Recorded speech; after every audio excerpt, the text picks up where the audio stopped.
बोलो श्री गणेश भगवान की जय। वैशाख देवता की देव कहने लगे कि वैशाख मास की मेष संक्रांति में जो प्राणी प्रातः काल स्नान कर भगवान की पूजा करके भगवान की कथा सुनता है वह मनुष्य बैकुंठ को जाता है, परंतु जो होती हुई कथा को छोड़कर चले जाते हैं और नहीं सुनते वह रौ रब नरक में जाकर पिशाच योनि प्राप्त करते हैं। यहाँ पर हम एक प्राचीन इतिहास कहते हैं। प्राचीन काल में गोदावरी के किनारे ब्रह्मेश्वर क्षेत्र में ब्रह्मिष्ठ परमहंस दुर्वासा ऋषि के 2 शिष्य रहते थे। उनको कभी किसी से कोई इच्छा नहीं थी। भिक्षा में जो कुछ मिल जाता वही खाकर निर्वाह कर लेते और पार्वती की गुफा और पर्वत की गुफा में रहते। इन दोनों का नाम सत्यनिष्ठ और तपोनिष्ठ था। इनमें सत्यनिष्ठ तो सदैव भगवान की कथा सुनता तथा उसे सुने बिना अन्य ग्रहण नहीं करता था। जो वक्ता रोग से पीड़ित होकर अपने घर कथा कहता है, यह कुएं आदि पर स्नान करके उसके घर जाकर ही कथा सुनता है। कथा समाप्त हो जाने पर अपने नित्य नियम करता है। जो मनुष्य इस प्रकार प्रेम से कथा सुनता है वह जन्मरम के बंधन से नष्ट हो जाता है। उसकी भगवान में सच्ची भक्ति उत्पन्न होती है तथा उसके समस्त दुख नाश हो जाते हैं।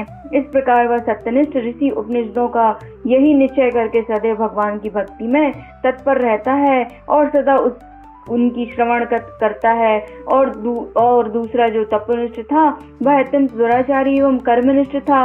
वह न तो स्वयं कथा कहता था न सुनता, अपितु होते हुए कथा को छोड़कर चला जाता कि कहीं तप में विघ्न न पड़ जाए। श्रोता और वक्ता के पास भी वह नहीं जाता था। बस दुर्बुद्धि इसी प्रकार अपना समय बिताना, हरि कथा कहता न सुनता। जब वह मृत्यु को प्राप्त हुआ तो कथा के दुराग्रह से छिन्नकर्ण नाम वाला बलवान पिशाच शमी के वृक्ष पर हुआ। वह अपने किए कर्मों का विचार करता हुआ भूख प्यास से दुखी होकर इधर उधर भटकता फिरता था। कदाचित वहां सत्यनिष्ठ भ्रमण करता हुआ उस पैठनीपुर में आ गया। मार्ग में दुख से पीड़ित छिन्नकर्ण नामक पिशाच को देखा तो वह भूख से आतुर बुरी तरह से रो रहा था। उसको देखकर सत्यनिष्ठ कहने लगा कि तुम कौन हो और तुम्हारी यह दशा कैसी हुई, यह सब कहो। वह बोला, हे प्रभु, मैं दुर्वासा का शिष्य तपोनिष्ठ वाला नाम वाला यति हूँ। अपनी दुर्बुद्धि के कारण महात्माओं से विष्णु कथा कर्मों में लोभ हो जाने के भय से कभी नहीं सुनी और न ही कभी कथा सुनाई। इस घोर कर्म से मेरी मृत्यु हुई और छिन्नकर्ण नाम वाला पिशाच होकर इस वन में दुखी होकर भटकता फिरता हूँ। रास्ते में तुमको जाता देखकर ऐसा प्रतीत होता है कि मेरे भाग्य किए गए हैं। आज हरि मुझ पर प्रसन्न है जो आपने दर्शन दिए। इस प्रकार रोकर और त्राहि त्राहि ऐसा कहकर वह सत्यनिष्ठ के चरणों में गिर पड़ा। सत्यनिष्ठ को उस पर बड़ी दया आई। उसने अपने दोनों हाथों से उसको उठा लिया और मास के क्षण भर सुनने का फल उसको दे दिया, जिससे उसके सब पाप नष्ट हो गए। इस प्रकार वह कर्मनिष्ठ अपनी पिशाच देह को त्याग दिव्य शरीर धारण कर विमान पर बैठ सत्यनिष्ठ को प्रणाम तथा परिक्रमा कर विष्णु लोक को चला गया। इति श्री वैशाख महत्तम। वैशाख मास में की गई पूजा अर्चना सब मासों में अत्यंत श्रेष्ठकर है। इसलिए बंधुओं, आप सभी से प्रार्थना है कि वैशाख कथा का श्रवण सच्ची श्रद्धा और शुद्ध हृदय से अवश्य करना चाहिए। इसी के साथ आज प्रारंभ करते हैं 19वां अध्याय। श्रुतिदेव कहने लगे कि वैशाख महत्तम का फल और भी सुनो। पांचाल देश में राजा भूरियश का पुत्र पुरुषयान नामक वाला अत्यंत पुण्यात्मा तथा बुद्धिमान था। पिता के मरने पर वह राजा बना। वह धर्म पूर्वक पृथ्वी का राज करता था, परंतु पूर्व जन्म में उसने जलदान नहीं किया था। इस कारण उसकी सब संपत्ति नष्ट हो गई। इस प्रकार उसको बलहीन देखकर उसके कई एक शत्रु राजाओं ने उस पर आक्रमण कर दिया। बेचारा राजा परास्त होकर अपनी शिखनी रानी और कुछ धात्रियों के सहित पर्वत की एक ऐसी गुफा में छिप गया जिसका रास्ता कोई नहीं जानता था। राजा ने बड़ी व्याकुलता से वहां पर 53 वर्ष व्यतीत किए। अब राजा के मन में यह चिंता उत्पन्न हुई कि मैं जन्म और कर्म से तो शुद्ध हूँ। मैंने जन्म भी अच्छे कुल में लिया, परंतु न जाने मेरे सब पौरुष कहाँ गए। मैंने ऐसा कौन सा पाप किया है जिससे यह घोर दरिद्र व पराजय हुआ तथा वनवास के दुख सहने पड़ रहे हैं। इस प्रकार वह राजा अपने गुरु का स्मरण करने लगा। तब राजा के स्मरण करते ही 2 मुनीश्वर याज और उपयाज नामक वाले वहां आकर उपस्थित हुए। राजा ने उनको देखकर सहसा खड़े होकर भक्ति पूर्वक शीश नवाया। वनवास से दुखी राजा चिन्ह से ही हीन वन के मार्ग को ना जानने वाला वह राजा थोड़ी देर चुपचाप खड़ा रहा और फिर रोता हुआ उनके चरणों में गिर गया। तब दोनों मुनियों ने पकड़कर राजा को उठाया।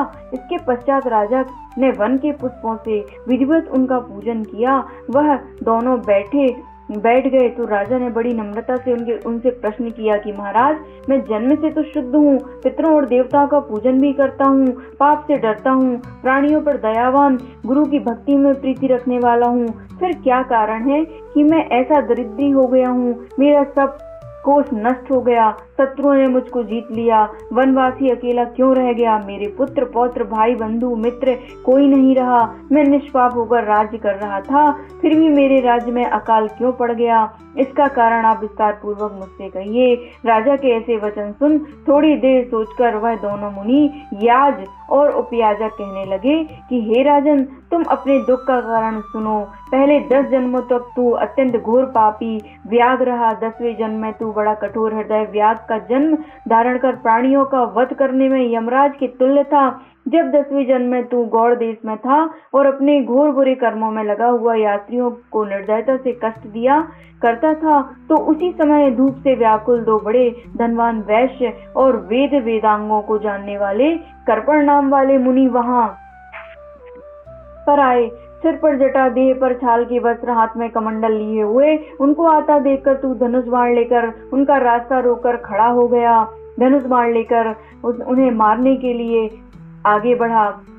जब तूने दूसरे को मारने लगा, वह समस्त द्रव्य वहीं घास फूस में फेंककर डर के मारे भाग गए। तब कर्षण मुनि व्यास के हाथ से मारे जाने के भय से व्याकुल मूर्छा खाकर पृथ्वी पर गिर गए।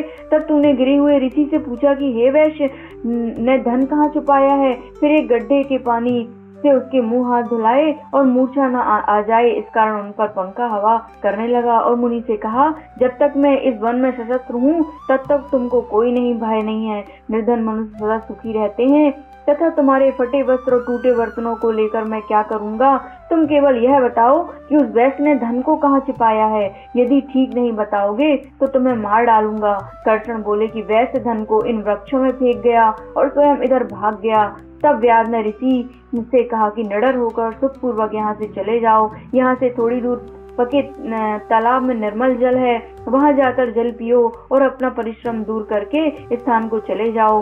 अभी राजा के कर्मचारी वैश्य का रुदन सुनकर तथा पांवों के खोज देखते हुए इधर आएंगे, इसलिए तुम्हारे साथ नहीं चल सकता। यह पंखा ले जाओ, इसकी हवा से कुछ गर्मी कम हो जाएगी। इस प्रकार तुम पंखा देकर गहन वन में चले गए। यद्यपि तुमने कार्यवश उसकी सेवा की थी, परंतु वैशाख मास की प्रचंड धूप में तुम्हारे द्वारा की गई इस सेवा के परिणाम स्वरूप तेरा जन्म विशाल राजवंश में हुआ। यदि तेरी इच्छा अब सुख, राज्य, धन, धान्य, लक्ष्मी, स्वर्ग या सायुज्य मुक्ति पाने की है तो वैशाखोक्त धर्म को करो, तुम को संपूर्ण सुख प्राप्त हो जाएंगे। इस मास का नाम माधव मास है और तृतीया या अक्षय तृतीया, इस दिन तू तत्काल ब्याई गौ ब्राह्मण को दे, इससे तेरे कोष भर जाएंगे। छत्री के दान दे, तुझको राज्य की प्राप्ति होगी। विधिवत स्नान कर माधव भगवान की पूजा कर, दिव्य प्रतिमा के दान से तेरी विजय होगी। यदि तेरी इच्छा अपने समान पुत्रों की है तो सब प्राणियों के हित के लिए प्याऊ लगवा। हे राजन, इस वैशाखोक्त सब कर्मों को करने से समस्त लोग तेरे वश में हो जाएंगे। इतना कह दोनों कुल पुरोहित याज और उपयाजक अपने अपने घर को चले गए। तब वह महापराक्रमी राजा कुल पुरोहितों के कथानुसार वैशाखोक्त धर्म और भगवान की पूजा करने लगा, जिसके प्रभाव से राजा ने अपनी बची हुई सेना को लेकर पांचाल नगरी में प्रवेश किया। इस प्रकार राजा पुरुयश ने अपना खोया हुआ सारा राज्य पुनः प्राप्त कर लिया। इति श्री